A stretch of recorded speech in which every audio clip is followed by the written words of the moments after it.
Hi, welcome to Cooking with Carl. In this video we are going to do a typical Swedish Christmas ham, and it takes a little bit of time, but it certainly is well worth the effort. What we're going to do first, we're going to have the ham, we're going to soak it in a salt brine, and it will be in a salt brine for about 10 days. And then after the 10 days we will take it out and we will actually boil it, we'll cook it, and we will trim the fat off then. And then after that we will cover it with mustard, a sweet mustard, and we will brown that in an oven. And then the actual ham is served cold. Alright, so what we have here then is a pork leg. What I do when I order the pork leg, or go to the butcher and you order a pork leg without the bone, get them to tie it up nicely and make sure to leave the rind on.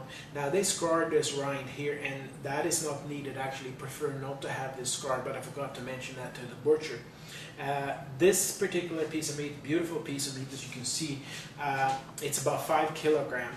Now we are going to be approximately 14 people, so there probably will still be some leftovers there for sure, but anyways, so depending on the group of people you're going to have, depending on the size you will get. Alright, so we're going to then do the salt brine, and what I use here, I use a canning pot. I actually leave the insert in it for when I put the ham in it, because it's easier to lift the ham out later on. Now you fill that up partly full with water, then what you do, you put a potato in there, and then you start adding salt. Once that potato floats, then you have the right amount of salt in there for the salt brine.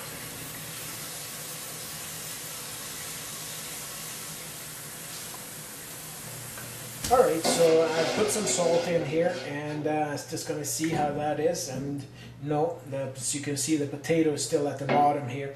So what we'll have to do is put some more salt in and continue. It takes a fair amount of salt actually. Alright, so as you can see now, the potato here is floating, coming up to the surface the whole time.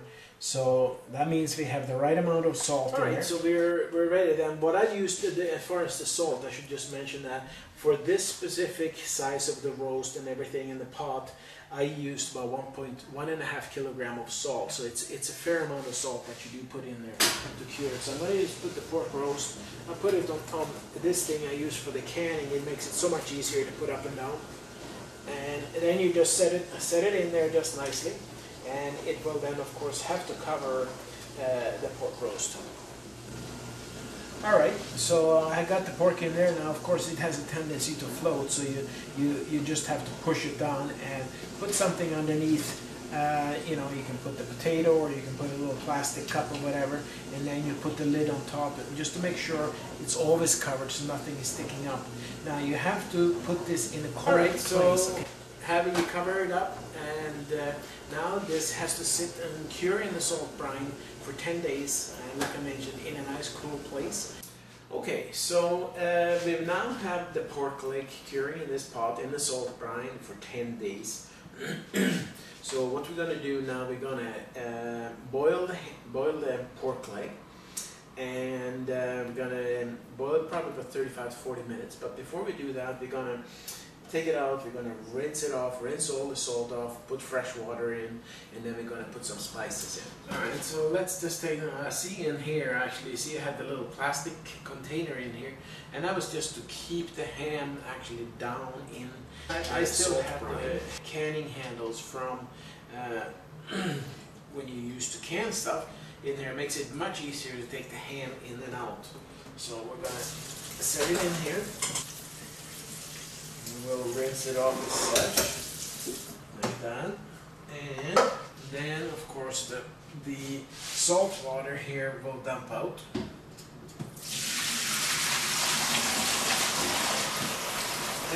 Now in the water you have to put a few spices in, and actually 1 carrot. We'll just peel the carrot, and we'll put that one in, chop it up in 2 pieces. We'll also put in 2 bay leaves. Just to give some extra flavor in it there. And with the bay leaves, we're also going to put in some peppercorns.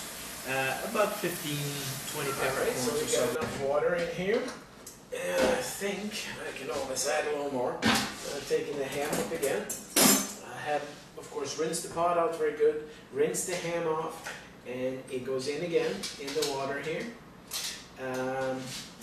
You put the two pieces of carrots in. The two bay leaves we'll put in here, and then the peppercorns on top. And then we'll get the stove on.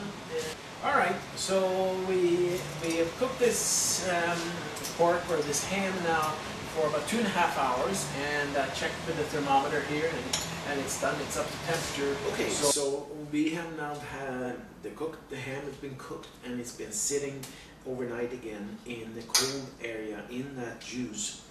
Then you can just take the ham out, and there it comes. Just have to drip a little bit there, and then set it down. And then if you have if you can't get a sweet mustard, do what I do. I just have a Grey Poupon mustard, mix it up with a lot of brown sugar, and it takes a fair amount of brown sugar.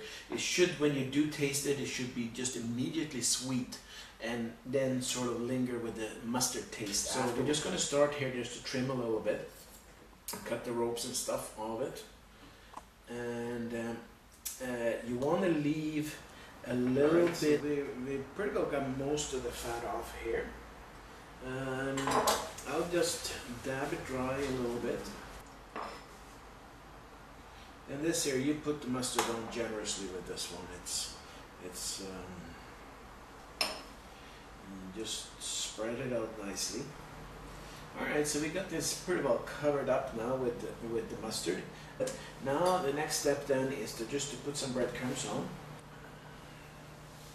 And then you have to transfer, once you have this covered, you have to transfer it to a oven-proof dish, and you should have a little bit reserved, you know, about 2-3 tablespoons of the juice that you actually cook the ham in the bottom, just to keep it moist while we're browning it in the oven now. And well, we'll put this in now for about 5 minutes, 5 to 10 minutes. It's really hard. You have to really watch this closely, and don't even let go, because it really burns really easy. So what you want to see, what you're looking for in the oven, is that the mustard and the breadcrumbs, they're starting to turn a little bit brown, and they actually bubble on top, and that's what you sort of want to get, this crusty thing. All right, so we'll give this a whirl, and I'm gonna put this in. So we have it in there. It's now starting to bubble, and it's almost ready to come out here. Alright, so we've had this in there now for about 6 minutes. So it's time for this baby to come out, and of course wear the good gloves because this is hot. There we go. Look at this beauty. Absolutely fantastic. So now this will have to be cold. Sit and get cold, the ham. And once it's cold, then we're going to decorate it with just icing sugar and some coloring to get some Christmas colors on the ham. And oh, look at this beauty. It smells absolutely fantastic. All right, so that's it for now, and we'll let this cool, and we'll be back in a few minutes. Okay, so we're just decorating the ham now. This is just really icing sugar. You can actually mix it up by hand yourself, and put coloring in if you want, or do like we just buy the ready-made. This is the stuff you would mix up by hand. I might put a little bit of white and that on top. Alright, so we have the finished product here, the Christmas ham, and we wrote God Jul, which means Merry Christmas in Swedish. Alright, so we're finished the ham. All the decoration, we usually just put a little fork and a little bit of tissue paper, and you cut up any color you want to have it ready, and now put it away in a cool place, and then you serve it up with Christmas dinner. And that's it from Cooking with Carl.